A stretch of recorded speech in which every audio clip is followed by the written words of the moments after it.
millions of files released, and yet it seems like at this point they're just releasing files to distract us from the Epstein files. It's ridiculous.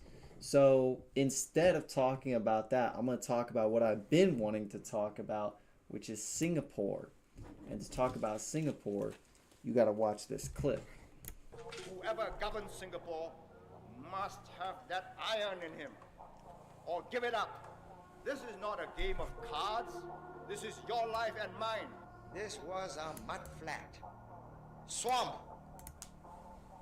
Today, this is a modern city. 10 years from now, this will be a metropolis. Okay. All right. Okay. We could, you know what? We'll finish it. It does go hard. The Singapore funk edit. Fantastic.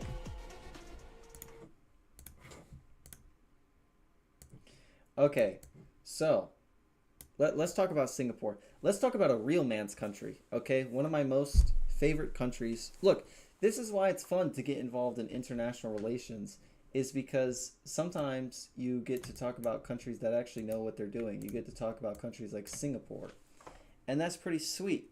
So today we're going to talk about Singapore, led for decades by one of the greatest visionaries, one of the greatest world leaders of all time. Now, I don't agree with everything because he was a little hard on free speech, which I'm not a fan of. But this guy knew what he was talking about. And so we'll get back to another clip of him. But just to show you how well Singapore is doing today, we've got the wonderful Prime Minister here, Lawrence Wong. Fantastic leader. Amazing. And last year they actually beat economic forecasts. And you know what's funny? You know what's funny? Most world leaders would look at this, they would go, we're hot. We're the hottest country. We're amazing. We're doing great. But this guy, Lawrence Wong, he just goes, rethink, reset, and refresh. Because he knows. He knows what he's doing. He's a thinking man. He's thinking on the large time scales, not just we're doing good right now. You know, let's keep pushing forward, or let's just keep doing the same thing over and over again. No, they're thinking. They're using that head of theirs. So let's go back to Singapore. And another reason that I don't really want to talk about the Epstein files right now. Sometimes, here's the problem. Here's the issue. Look, here's the issue. We can complain about the American government and other governments all day long, and we can complain about how they're not up to par and how they're terrible and they don't know what we're doing. And that's fine and great. And sometimes it's even fun to do, to complain about the Epstein files. You know, they're terrible people and I'm just a normal guy. It's fun. The problem is, sometimes you've got to think ahead. How do we change things? How do we make things different? We can't just throw out the old and then stumble into mistakes, right? We've got to think like thinking men.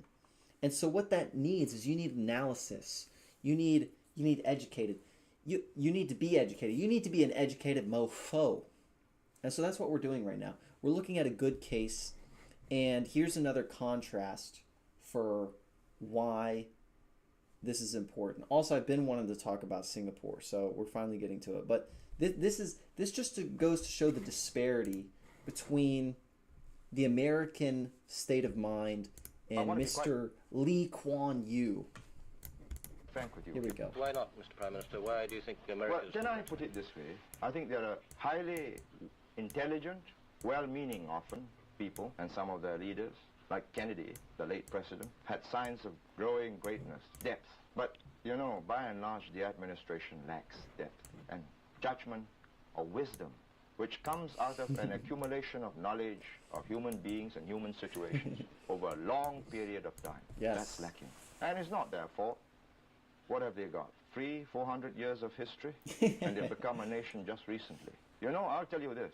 I've had 3 experiences, and they did not intend any harm in each one of them. But the tragedy was they did real harm. First, Is this this like is old AI? stuff What? now. We I'm sorry. caught. Why is this quality just gone to absolute garbage? Let's get this HD premium quality. Will this help at all? An American CIA No, agent I trying don't to understand. subvert our intelligence special branch officer. Bribe him so that the special branch officer will feed the CIA, because the CIA wants to know what's happening. I mean, subverting a Singapore officer. The man might have succeeded, but I'm proud to say that the officer offered large sum of money and continuing sums of money.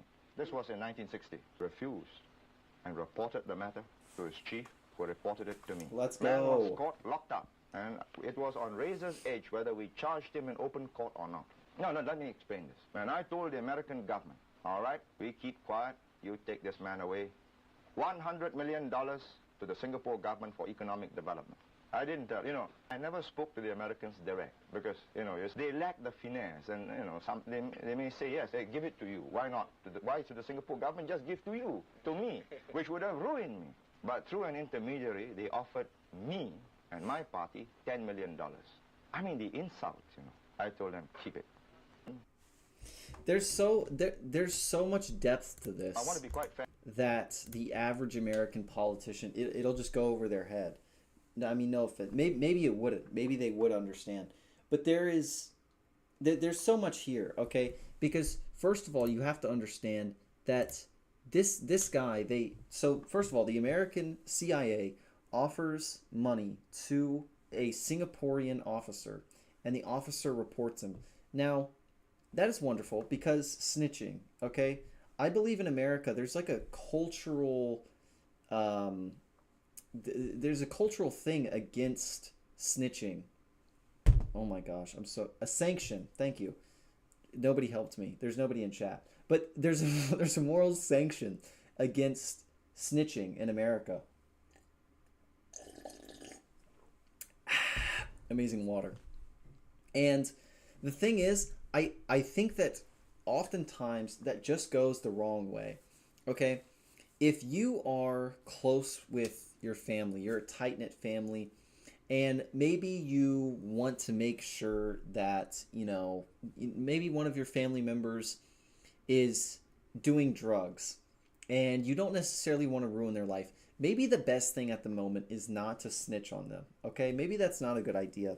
But here's the problem. There's a cultural divide here where Americans often think that snitching is just the worst thing to do, when in reality, snitching can make tight, robust systems. And oftentimes, the best option is not to just throw out the system, throw out anything, because eventually a system will emerge, right? It's like a vacuum.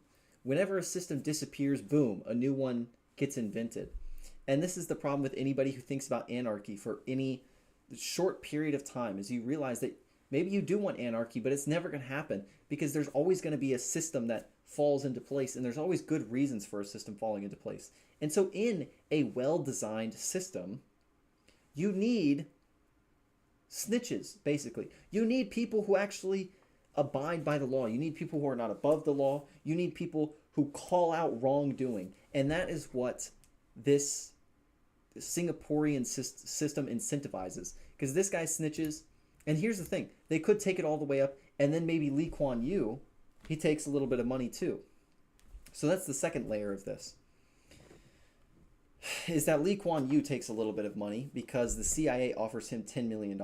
Instead of giving $100 million to Singapore, the CIA says, hey, we'll give you $10 million. And like he says, it's an insult. It's an insult because my man, Lee Kuan Yew, he wouldn't do that, okay? The American CIA, they just don't get it. He's built different. He's not like these small nation corrupt leaders. And by small, I mean small in mindset, okay? This guy is large in morals. Anyway, the point is, I may be glazing this guy for too long. I don't care. I'll glaze all I want. This man was an amazing man. The American CIA insulted him. There's just a different mindset here between the thinking man and the American politician and the American policymaker. And so that's what we're going to go over today. Is how do these places differ? First of all, let's look at where Singapore is. For no offense to my American audience, but you may not know. So let's look. So Singapore is this little city-state right here.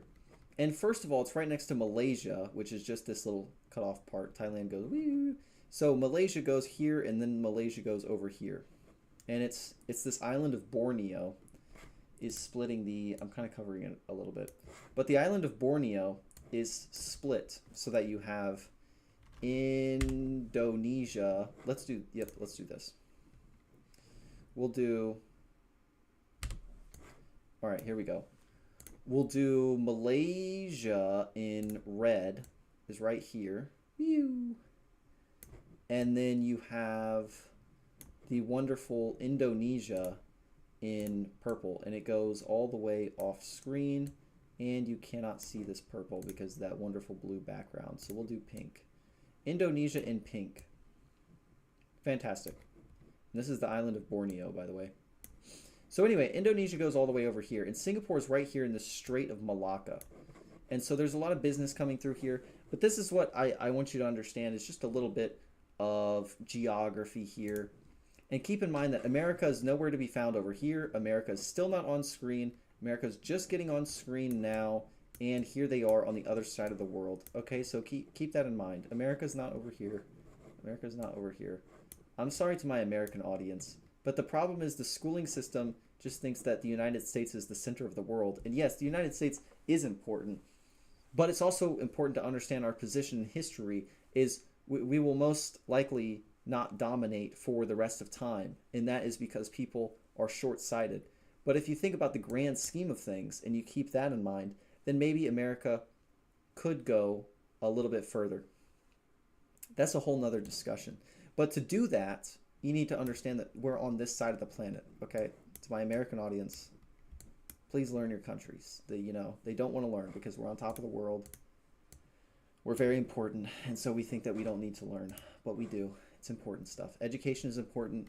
Snitching in a good system is important. If you have a bad system, then snitching can go both ways, but I still think that it's for the greater good. I think that good systems are made through sacrifices, and that's a whole nother discussion. Man, I'm getting sidetracked here. Singapore, beautiful country. Indonesia, Strait of Malacca. They do a lot of business. One of the main reasons that they were progressing was through technology this year. Technology and manufacturing, I believe. Am I correct?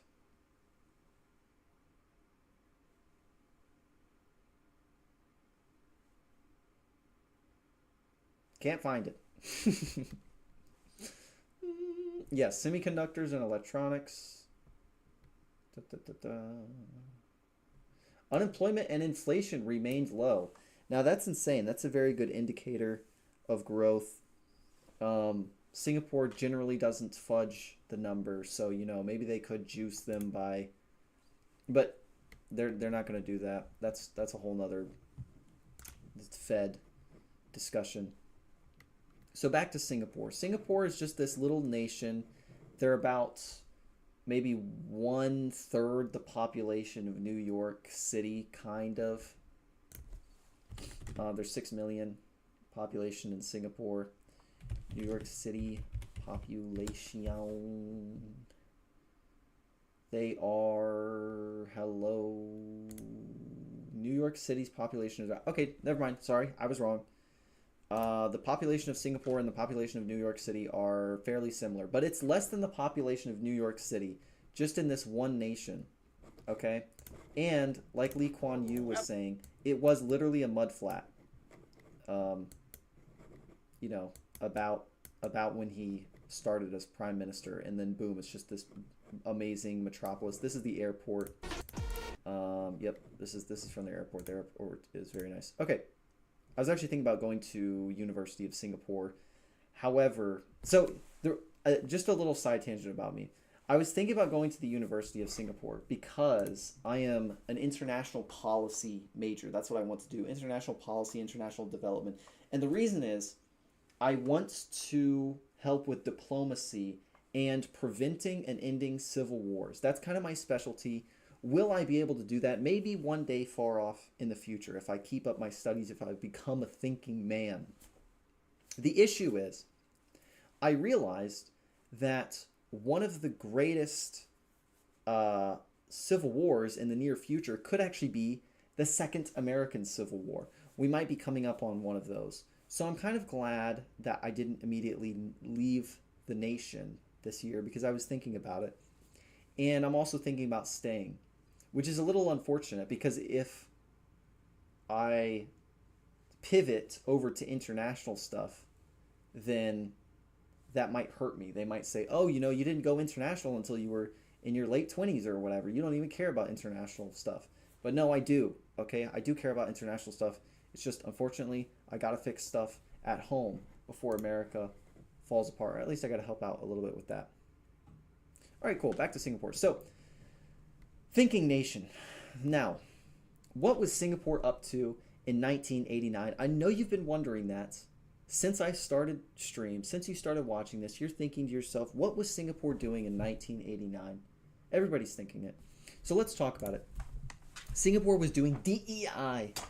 Everybody's scared of DEI nowadays. But here's the thing. First of all, let's look up a study. Is DEI beneficial to company growth? Studies say sometimes. Ignore the provocateurs. I do not want to look at the satellite map. We just looked at the satellite map. Thank you. Get out of the way. DEI is good for business and good for America. This is just some random article. Don't believe this. Believe my random thoughts that come through my head, and I remembered something about the something. I don't know. I was looking at studies before this. This is just some random article. It might have... Do your own research. Don't believe me or this article. I'm largely messing around. But anyway, DEI is good for business. Bunch of pop-up ads. And now, this is a form of DEI, but this form of DEI is very particular, very special, because what they did was they did not say, hey, it's 1989, new year, new me, let's just force people into the same workplace. That's not what they said. What they did was they had different housing sectors, and they said, all right, look at us, we're Singapore. We've got people coming in from China. We've got people coming in from Malaysia. We've got people coming in from Indonesia. We've got all of these ethnic divides, these strong, dangerous ethnic divides. So what we'll do is we'll look at the housing areas where they're ethnically divided, and what we'll do is we'll set a quota. We'll say that if you are a landlord, then you have to make sure that you have a certain amount of Chinese people at the very least, certain amount of Malay people at the very least, certain amount of Indonesian people at the very least. And once you set these quotas, then you just have to fill them, and then beyond that, do whatever you want. Fill the housing however you want, but make sure you fulfill these minimum quotas. Now, this was difficult for landlords, and so everyone cried because we all care deeply about landlords. No, we don't. We don't care about landlords. It's fine. They were okay. But this was an interesting policy. It was somewhat divisive at first, but they pushed forward. And here's the thing. Now Singapore is a beautiful nation that cares deeply about integration, about diversity. You see it everywhere. There's so many people that just genuinely care about this diversity because that's what makes them Singaporean. It is almost the same with how many Americans used to view America as the melting pot. Now we've largely lost the identity of the melting pot because of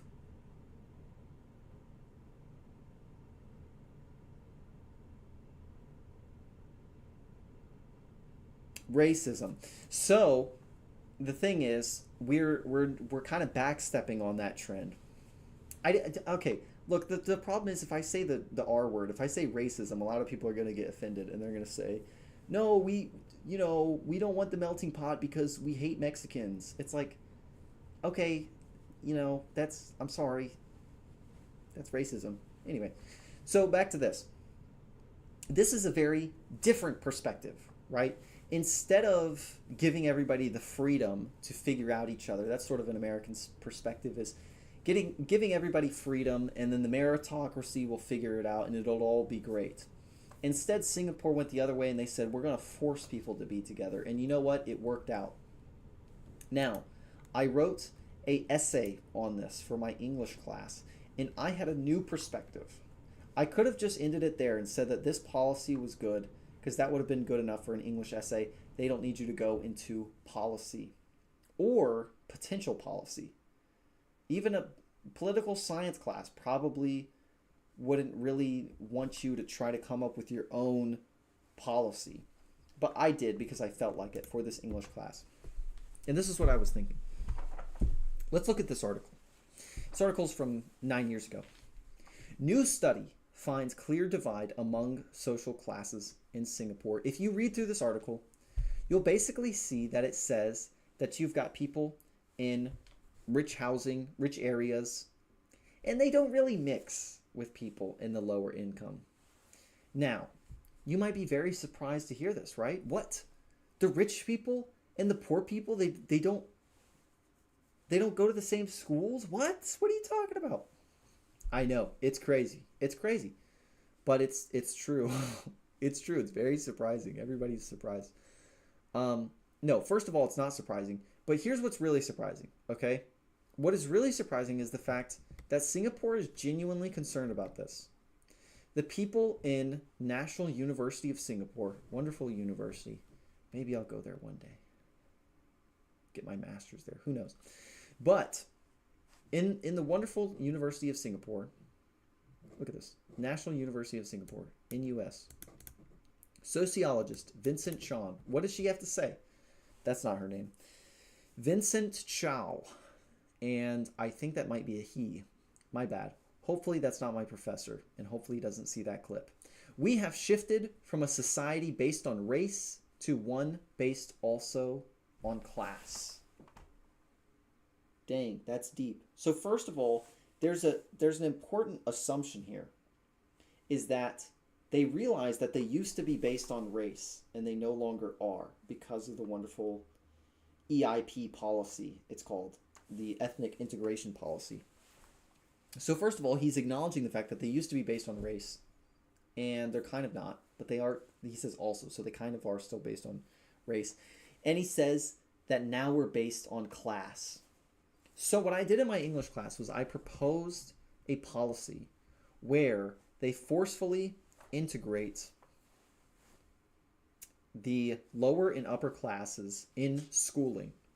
And I think that any society would be better off with this. Maybe not. Maybe not any society. And here is the actual proof against this. Now, I don't have my student account on this account. I'm not going to show you my email.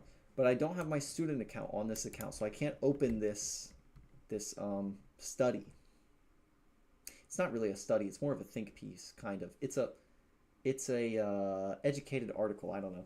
Anyway, I read this, and they actually go into saying how the EIP policy of Singapore might not apply to Kabul city. Why is that important? Why am I bringing this up? Well, this study is important because basically they say that in Kabul city, you can't just force people to integrate, okay? So that is an important distinction, is that maybe the EIP program would not work in America. Maybe we should not force people to get along, okay? I can accept that. Fine. Fair enough. You know, America has different cultural beliefs, different cultural values, you know, whatever. Maybe Lee Kuan Yew, the wonderful leader that he was, would not be accepted in America. Fine. Okay. That's not what I'm arguing necessarily. What I'm saying is that that's actually a fair point, that one policy that works for Singapore might not work for other countries. However, I do believe that a class integration policy would be important because, and here's the deal, ethnic divides, they can be a problem. They can be important. However, class divides are substantial, and the best time to really rid people of these class divides would actually be when they're young, okay? I can accept that maybe if you get rich and you start an amazing business, that maybe you want to live away from the pores in your own little elite neighborhood or whatever. Now, you know, I think that society overall should be better than that, and, you know, maybe one day neighborhoods won't be based off of poor and rich. But putting that aside, you know, fine, whatever. You want to have your nice little beach house because you made fire extinguishers. Okay, let's say that you had a great business making fire extinguishers. Fair enough. You know, you've provided the world with fire extinguishers. Maybe you've helped save lives because of these fire extinguishers, and you're amazing business, and you're just a person so full of merit. All right, and because you're so full of merit, you get your own little beach house away from the pores. Here's what I have a problem with. Your child did not make a business for fire extinguishers. They didn't. They weren't taking part in this. So why is your child separated from the pores? Okay? Here's the other problem. As soon as you separate your child from the pores, well, then you have an excuse to not care about the pores. Then you have an excuse to say that public schooling should get less money, and we can lobby for that. Then you have an excuse to basically throw away any sort of assistance to people outside of your own rich little circle, and you say, my child gets everything, your child gets nothing. I don't care about your children. But if we were to integrate them, then you would have the poor kids, and it's not their fault for being poor, okay? If you're a poor kid, it's not your fault. You should go to a similar school. You should get a similar education to a rich kid. That is my basic fundamental idea. That is why I believe there should be class integration among schooling, is because it's not a child's fault if they are poor. And I think that could probably work in most places in the world, except for possibly America, because the elites hate poor people. Just a little dig on America. No, that's in most places in the world. The elites hate the poor people. Or the less advantaged people, you know, whatever. I'm going to spill my water. I'm almost like tempting it, you know. I kind of like the... Well, there goes some of it. I kind of like the risk of it, you know. Whoa, what's going to happen? You know what I could do? All right, let's see if this works. This is not going to work. This is going to fling water everywhere. Okay, that wasn't that bad. Hey, physics. Hey. I think I spilled a little bit, but overall we're pretty, oh, there's like a thing over, okay. Yeah. Let's not, we're getting distracted here once again. Okay. Wait, should I put this in neckerchief? Okay. This pocket is not real. What the? You can't put anything in this pocket. It just has a, right, okay, I forgot about this. It just has like a little, okay, I'm sorry. Keep getting distracted. Singapore, right. Thinking man. Thinking. Educated mofo. Let's get back to it. So, do I have like do I have random music in the background? No, I don't. We're good. Okay, great. So, we've gone over why I think that there should be an EIP policy for schooling for children. Great stuff. That was my thesis. That was the thesis of my English essay. Glad I got to basically go over that before this. And that is one of the values of being an educated mofo, is then you can apply your studies. So yeah, that's a new forward-thinking policy I have. And it was inspired by our glorious leader, Lee Kuan Yew. Usually when I say our glorious leader, I'm saying it sarcastically, but I wouldn't mind. Gotta stop glazing Lee Kuan Yew so much. At a certain point, it does go too far. I'll be honest. I'll glaze him a lot, but right now, it's kind of... Anyway, Lawrence Wong is pretty cool as well. All right, so now... let's go back to the regular EIP, okay? Because I probably haven't sold you on the idea of quotas for landlords. Maybe you think that quotas for landlords for ethnicities is not good, because ethnicities should be able to live where they want, and you shouldn't be dictated where you're living based on your ethnicity. Maybe that's what you believe. Just on principle. It's not a good idea. And you might even argue that it's somewhat racist, because maybe it could be used against them. Maybe just the fact that you are acknowledging it is not the way to go. Maybe you just want to ignore it. That's the American way, right? Is you just ignore race. Or at least they try.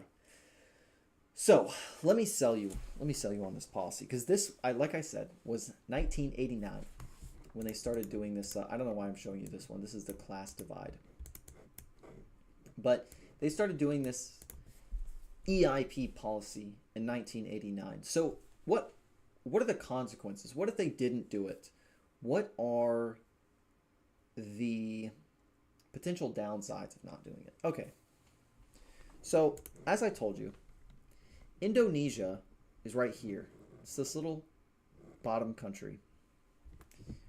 Well, what was going on in Indonesia around this time? Well, a little bit of ethnic cleansing. A little bit of genocide.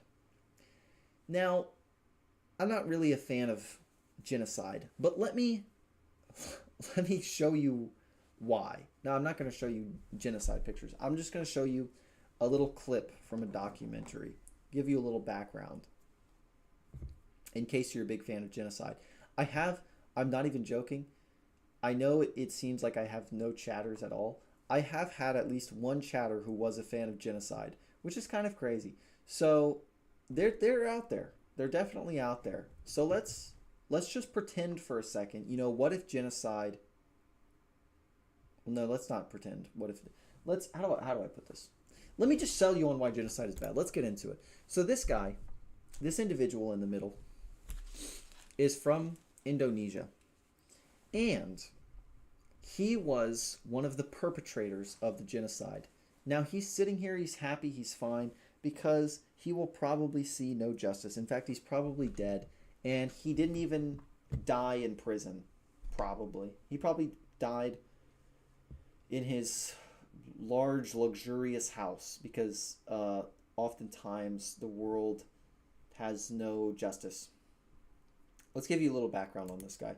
So, like I said, you know, he was a perpetrator of the genocide, and he kind of has this way about them. He understands, there's like this subtle understanding that it was wrong. Whenever he starts to remember the times, the times of killing people. Oh, look, I think he might be about to talk about it. He sometimes has this retch in his stomach, this nausea that you can tell is there, almost like he's disgusted with himself, because you kind of have to push down those human feelings when you are killing people without reason. You kind of have to be a psychopath, basically. So anyway, let's see if he talks about it.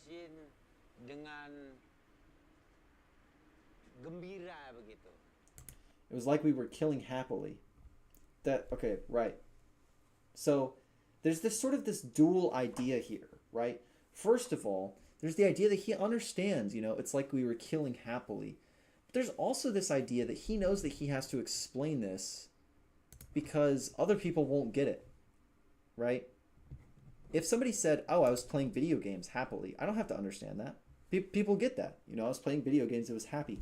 But he understands that he has to explain that he was killing happily because he knows that that's not normal. So there's something he knows about this that is wrong, that he sort of pushed down. Okay. So now we get into the later part of the documentary. And this documentary is mainly about this guy. And let's just watch it, because I think that the scene itself will probably give you a better idea than what I could explain. But basically, he reenacts an interrogation. So just for YouTube's, you know, policy reasons, the violence is not real. It's not real violence. It's fake. It's fake blood. But he reenacts a scene. Basically, that's not the scene.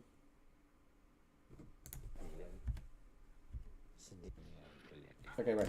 So he makes a little film, and he basically reenacts what he did to other people, right? So right here, he's pretending to sort of be the victim.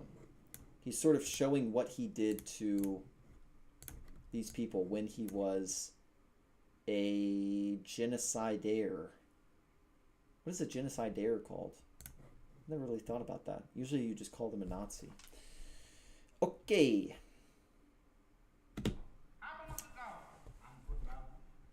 shut up now. Iya bayan ya.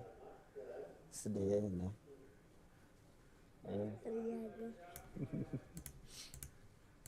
Sedihan. Kayak gitu lah Pak. Itulah bayan dipukul ya bang gemuk ini sama bang Sapit.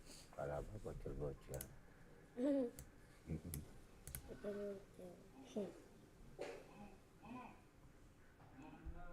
Ngomong. Bang jangan bang.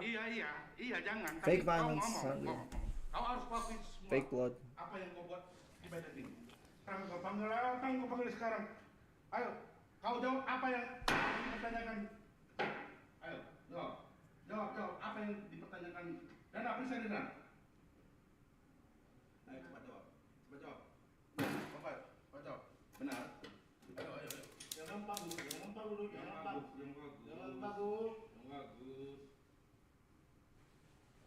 Apakah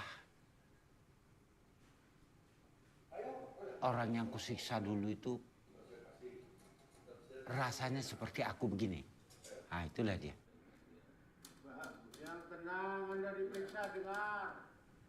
Tapi aku dapat merasakan ya perasaan mereka yang disiksa. Karena jelas ya di sini ini marwah habis, harga diri kayak kehabisan, semua rasa takut itu datang. Pas waktu begini, nimbrung dia sekalian memasuki dalam tubuh itu, bang, nimbrung sekalian masuk dalam tubuh. Jelas apa yang dirasakan orang yang disiksa Bang Noir jauh lebih buruk dari ini, karena Bang Noir tahu ini hanya film. Mereka tahu bahwa mereka akan dibunuh.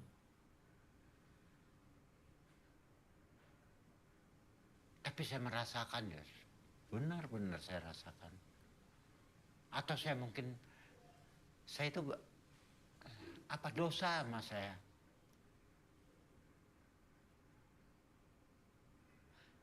Banyak ya manusia yang pernah saya begini itu ya. Apakah ini kembali dia kepada saya?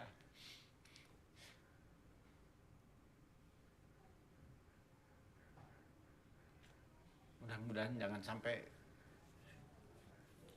nggak mau saya beginian ya.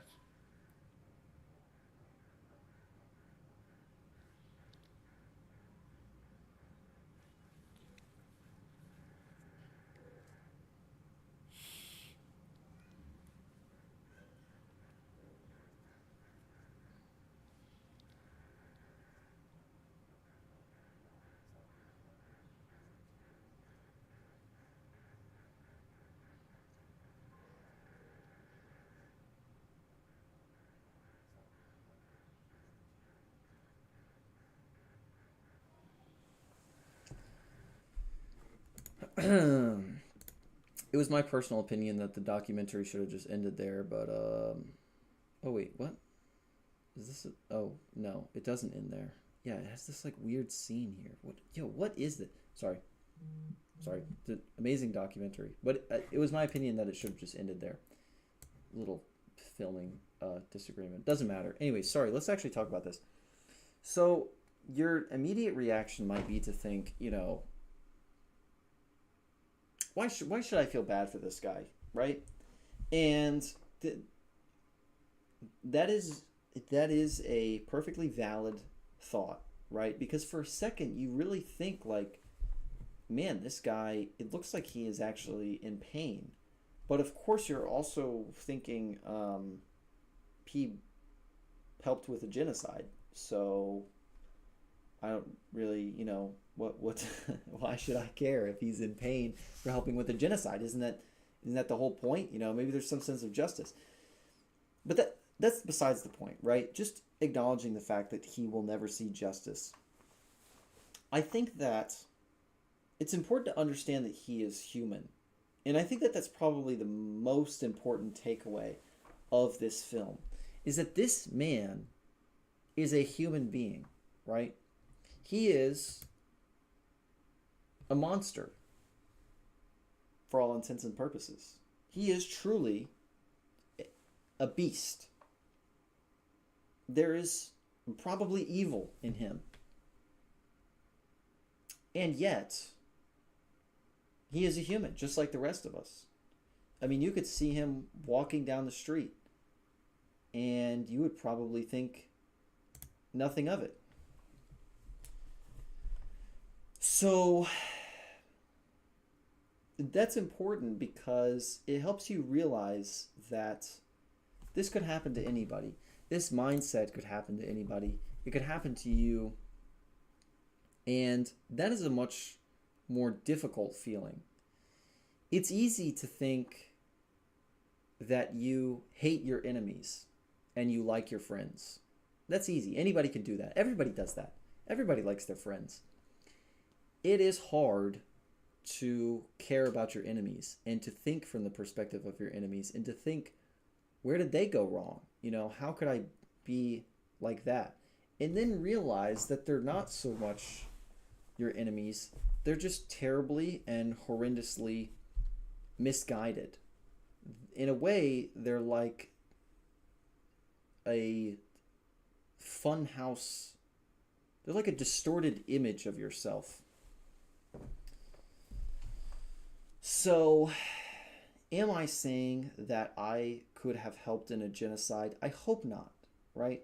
I hope that I wouldn't help in a genocide. But the only reason, the main way, in my opinion, that you would get to that conclusion is by understanding the people that do help in a genocide, by understanding where you go wrong, and by understanding how not to do that, and the fact that they are human and not so different from yourself. That is something that is difficult to understand. It's hard to get a grip on that, right? But yeah, should you feel bad for this guy? Probably not. Maybe not. I don't know. I think it's more complicated than that. Now, why did I mention that? Well, as you can see, Indonesia is right next to Singapore. And I told you there was some ethnic problems in Singapore. Well, I meant it. Right next door, they had genocides going on in Jakarta, right down here, and on this island. So, yeah, it would make sense that they have ethnic divides up here. Plus, they have many different ethnicities crammed into this city. So, the idea that they would set ethnic quotas actually maybe not such a bad idea, considering the problems that could have happened, the different ways that it could have gone, the different outcomes and possibilities. So that is my thesis, is that,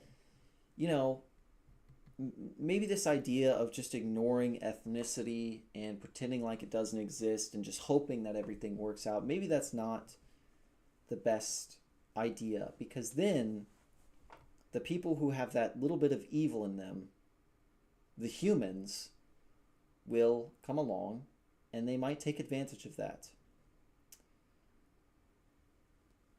So sometimes it's better to just break the back of racism in the way that Lee Kuan Yew did. And going back to America, keep in mind that this man could be anyone. This could be your neighbor. This could be a family member, a friend. This guy is a human being, just like the people that you are surrounded with. Keep that in mind, and maybe consider hiding the Jews in your closet. Sorry, I mean Mexicans in your closet. They might need it. Hopefully not. Hopefully we don't get to... We're kind of already at that point. We're kind of already at a point where some people are hiding immigrants in their homes because, yeah, when the law is not being applied, we've gone beyond, oh, they're illegal, so they need to be deported, or, oh, they're illegal, so we need to put them in cages. If you really cared about them being illegal, then you would just use the law. You wouldn't suspend the law. So, yeah, just keep that in mind that we're in trying times right now in America, and yeah, there's a million more things that you could say about this, but I wanted to focus mainly on Singapore. That is all. Good night and goodbye. I think that was adequate. I'll probably remember something else that I wanted to say later on. Oh, right, Epstein. Yes, everyone is a pedophile. I think we'll end on that note. Goodbye.